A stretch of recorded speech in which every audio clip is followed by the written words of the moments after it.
नमस्कार दोस्तों, मैं एस्ट्रो ज्ञानी आपका बहुत स्वागत करता हूं अपने YouTube चैनल पर। हर वो विषय जो आपके लिए आपके घर में सुख समृद्धि लाए, हर वो उपाय जो आपके जीवन में सुख समृद्धि लाए, उन उपायों को लाना मैं कभी नहीं भूलता। और उसी क्रम को आगे बढ़ाते हुए आज एक महत्वपूर्ण दिन जो कि आने वाला है चंद दिनों बाद, और उसमें भी एक महत्वपूर्ण योग जिसमें शास्त्र कहता है कि अगर माता लक्ष्मी का या श्री यंत्र का पूजन किया जाए तो माता लक्ष्मी ऐसे घर को छोड़ के कभी नहीं जाती है जिस घर में इस योग में पूजन किया जाए या इस तरीके से पूजन किया जाए जो मैं बताने जा रहा हूँ। दरिद्र से दरिद्री इंसान भी धनवान हो जाता है। दोस्तों, धन की लक्ष्मी, धन की अधिकारिणी माता लक्ष्मी सब कुछ देने में संपन्न है, सक्षम है। आने वाले कुछ समय में एक विशेष योग आ रहा है। जैसा कि हम सब जानते हैं, ज्येष्ठ मास का अंत हो चुका है और आषाढ़ का प्रारंभ हो गया है। आगामी 30 जून से गुप्त नवरात्र भी स्टार्ट हो रही हैं। बहुत विशेष अवसर रहेगा इस बार गुप्त नवरात्र का। मैं कुछ चीज़ें आप लोगों को दूंगा जो आप लोगों के कार्य को सफल करने में मदद करेंगी माता भगवती की कृपा से। जैसा कि मैंने पहले भी वर्णित किया है कि 4 बार माँ नवरात्र आती है पूरे वर्ष में, 2 गुप्त के रूप में और एक श्राद्धी नवरात्र और चैत्र नवरात्र। तो यह गुप्त नवरात्र जो है आषाढ़ मास की, यह बहुत तीव्रगामी होती है। तीव्र साधनाओं के लिए बहुत प्रबलतम तरीके से फल प्रदान करने वाली होती है यह नवरात्र। और अब की जो नवरात्र है उसका प्रारंभ 30 जून से हो रहा है। क्या विशेष रहेगा उस पर मैं अलग वीडियो एक बनाऊंगा। अब बात करते हैं कि वो कौन सा योग है जिसमें हमें पूजन करना चाहिए। दोस्तों, 30 जून की मध्य रात्र 1:02 पे गुरु पुष्यामृत योग लग रहा है और यह 1 तारीख की सुबह सूर्य उदय तक रहेगा। तो मोटे मोटे तौर पे मान लीजिए कि 1:02 से या 1:10 से मान लीजिए, और सुबह 5 बजे तक यह योग रहने वाला है। दोस्तों, इस योग का लाभ जरूर उठाइए। कैसे उठाना है, आप अपने अनुसार चयन कर लीजिए। जो रात्रि जागरण करते हैं वो रात में पूजा कर सकते हैं, नहीं तो आप सुबह 4 बजे उठकर भी पूजा कर सकते हैं। सूर्य उदय से पहले आपको पूजा करनी है। किस तरीके से पूजा करनी है, अगर आपके घर में श्री यंत्र है तो आप श्री यंत्र की षोडश उपचार पूजन करिए। 16 तरीकों से पूजा करिए। नहीं है, माता लक्ष्मी का आपके पास जो है प्रतिमा है तो माता लक्ष्मी की पूजन करिए। माता लक्ष्मी की भी प्रतिमा नहीं है, अगर आपके पास कुबेर यंत्र है तो कुबेर यंत्र की पूजा करिए। तीनों में से किसी का भी चयन करके आप अपने नहा धो के दैनिक क्रियाओं से निवृत्त होकर मंदिर में आ जाएं।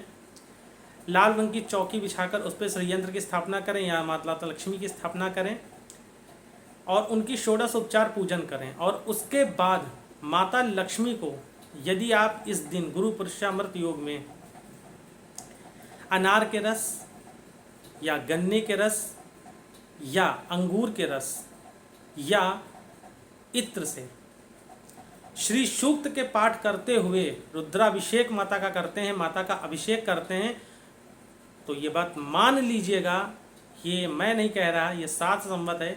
कहते हैं कि इस योग में अगर माता लक्ष्मी का षोडश उपचार पूजन किया जाए तो माता चक्रवर्ती सम्राट बना देती हैं।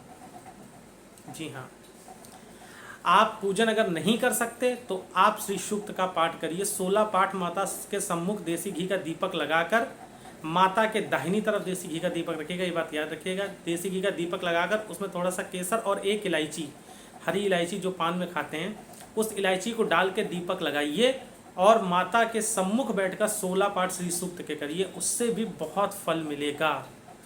तो दोस्तों, इस उपायों को करना मत भूलिएगा। अगर आप चाहते हैं कि आप विधि विधान से पूजन करें तो किसी ब्राह्मण से करवाइए, नहीं तो एक छोटी सी सुविधा मैंने आप लोगों के लिए करी है कि अगर आप चाहते हैं यह पूजन मेरे द्वारा, मेरे वैदिक ब्राह्मणों द्वारा हो तो आप मुझसे संपर्क कर सकते हैं। आपका स्थान, गोत्र से संकल्पित करके आपको, आपके लिए यह पूजन मेरे वैदिक ब्राह्मणों के द्वारा आपके लिए किया जाएगा, जो षोडश उपचार पूजन होगा, 16 तरीकों से माता का श्रृंगार होगा और उसके बाद श्री सूक्त से माता का अभिषेक किया जाएगा 5 द्रव्यों से। तो दोस्तों ऐसे मौक़ों को मत छोड़िएगा। अगर आप मुझसे करवाना चाहते हैं, मेरी टीम से करवाना चाहते हैं, तो आप दिए गए नंबरों पर संपर्क कर सकते हैं, जो डिस्क्रिप्शन में आपको मिल जाएगा। अगर खुद से करना चाहते हैं, और मैं भी ये कहता हूँ कि खुद से करिए, क्योंकि खुद से अगर आप करते हैं तो मान के चलिए अपने आप में अति विशिष्ट हो जाएगा, ये इसमें कहीं से कोई दो राय नहीं है। सुबह 4 बजे उठकर भी अगर आप पूजन पाठ करते हैं तो लगभग सूर्योदय होने में 5 बज जाता है। 5 तक सूर्योदय बहुत कम ही जगह होता होगा। 3:30 या 3:45 के करीब उठकर दैनिक क्रम से फटाफट निवृत्त होकर आप माता का पूजन करिए और इस विशेष लाभ को जरूर उठाइए, इस विशेष लाभ का फ़ायदा उठाइए, इस विशेष मुहूर्त का फ़ायदा उठाइए। तो दोस्तों जानकारी सिर्फ इतनी सी थी, परंतु ये अमूल्य जानकारी है। अगर आप सक्षम हैं तो अवश्य करिएगा, अगर आप सक्षम नहीं हैं तो किसी विद्वान ब्राह्मण से कराइएगा। अगर आपको विद्वान ब्राह्मण आपके आस पड़ोस में कोई है तो उससे करवाइएगा। नहीं तो अगर आप हम मुझसे करवाना चाहते हैं या मेरी टीम से करवाना चाहते हैं तो आप संपर्क कर सकते हैं। विधिवत विधि विधान से जैसे मैं पूजा करता हूं, सबके लिए पूजन करता हूं, वैसे ही आपका कार्य आपकी मनोकामना के लिए मेरे द्वारा संपन्न कराया जाएगा। इसमें कहीं से कोई दो राय नहीं है। तो दोस्तों इस विशेष अवसर का जरूर लाभ उठाइएगा, इस वीडियो को शेयर करिएगा। इतना वीडियो देखा है तो प्लीज़ लाइक करिएगा अगर आपको अच्छा लगा कंटेंट, वीडियो को शेयर करिएगा। चैनल को सब्सक्राइब नहीं किया है तो सब्सक्राइब करिएगा। और गुप्त नवरात्रि पर एक विशेष वीडियो दूंगा, महा उपाय दूंगा जिन बच्चों की शादी में विघ्न आ रहा है उनके लिए। और मैं एक विशेष अनुष्ठान भी करने जा रहा हूं जिनकी शादी में विघ्न आ रहा है उनके लिए। तो अगर ऐसी कोई कन्या जिसकी शादी में विघ्न आ रहा है वो मुझसे संपर्क कर सकती है, या ऐसा कोई वर लड़का जिसकी शादी में विघ्न आ रहा है वो भी मुझसे संपर्क कर सकता है। अब कि मैं विशेष अनुष्ठान करूंगा क्योंकि इस बार गुप्त नवरात्र बहुत प्रबलतम तरीके से आ रही है, पूरे दिन सिद्ध योग बना हुआ है। तो अगर आप इस अवसर का लाभ उठाना चाहते हैं तो संपर्क कर सकते हैं। नहीं तो गुप्त नवरात्रि के में जो गुरु पुष्यामित्र योग हो रहा है उसका लाभ जरूर उठाइएगा। इस मौके को हाथ से मत जाने दीजिएगा। अभिषेक करने की विधि बहुत सरल है, श्री सूक्त पढ़ते रहिए, श्रृंगी लीजिए, श्रृंगी में अनार का रस डालिए, माता लक्ष्मी के ऊपर बिना रुके बिना खंडित हुई धार से आप अभिषेक करते रहें। एक बच्चा पास में बैठा लीजिएगा या घर का कोई भी सदस्य जो उस श्रृंगी में आपके अनार का रस या गन्ने का रस या जिससे आप कर रहे हैं उन चीज़ों से उन द्रव्यों को डालता रहे।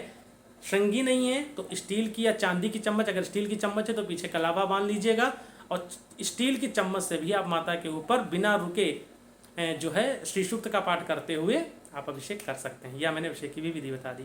तो साथ बना के रखिए, प्रेम बना के रखिए। कैसा लगा जरूर बताइए। और अगर आप मेरे द्वारा करवाना चाहते हैं तो मुझे जल्द से जल्द संपर्क कर लीजिए, क्योंकि मैं कुछ चंद लोगों का ही अभिषेक करूंगा क्योंकि समय की कमी है। तो इसलिए अगर आप मुझसे करवाना चाहते हैं तो जल्द से जल्द संपर्क करके आप अपना स्थान सुनिश्चित कर लें। जय भोले।